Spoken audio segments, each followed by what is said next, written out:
Duol mar NEMO omiyo kaunti ma Nairobi seche 24 mar golo oko taka ma pod ochungi gi nyamburko e rangeye log tich mar kambi mar keyo teko stima miluongo ni Kenya Power.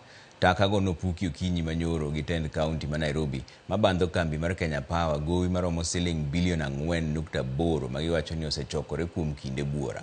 Lydia Okeyo nigi ler mar wachni. Maloyo seche 24 nyaka ne apisa mag kaunti ma Nairobi puk taka e log tich mar kambi keyo teko stima e pacho ka.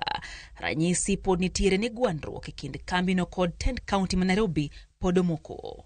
Taka go manye opuki wuok tich koro choki kendo ole loche 5 ma otigo de geng'o rangeye mag kambi no. Kapisas mag kaunti no bende fuyore kendo gibeda kicha e alwora no.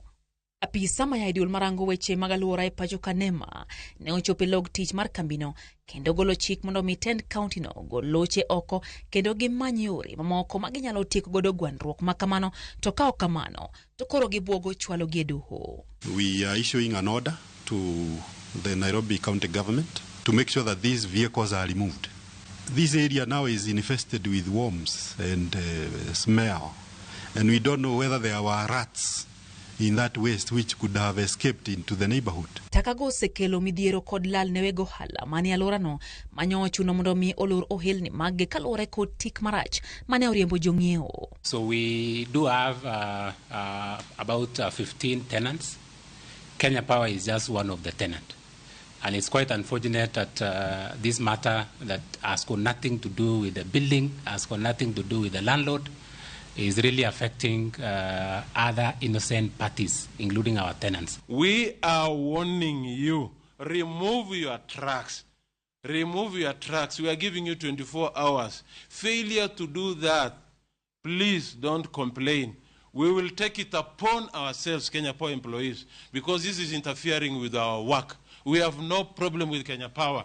We have no problem with the county government. Why are you bothering with us? Tend county no kata kamano podoramo ni nyaka chul gowi maromo siling bilion 4.8 eka gibiro golo taka go e log tich mar Kenya Power. E ote mare kawuono, jatend migawo mar teko Opiyo Wandayi osingoro gi gavana ma Nairobi Johnson Sakaja mar tieko gwandruok ma kamano kolero ni Kenya Power onge gopi mar kaunti ma Nairobi ka bende olero ni Nairobi County nigi gop kambi Kenya Power maromo siling bilion 2.1.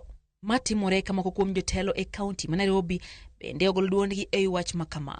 Kenya Power and Lighting Company does not owe the Nairobi County government a single penny in terms of water bills. The Nairobi County government is owing KPLC 2.958 billion shillings in terms of outstanding electricity bills.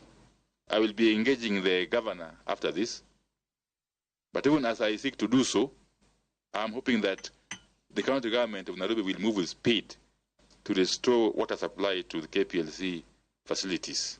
Ka Kenya Power ng'ado nus sima, gouru simo, ndikuru barua mondo dhi ubed kodgi piny, umany kaka unyalo wuoyo. Ka ok gi resto stima no, nitie court.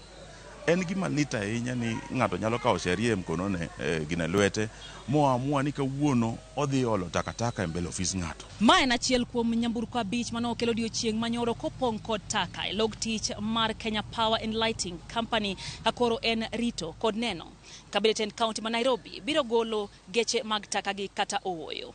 Lydia Okeyo, Ramogi TV, Stima Plaza, Nairobi.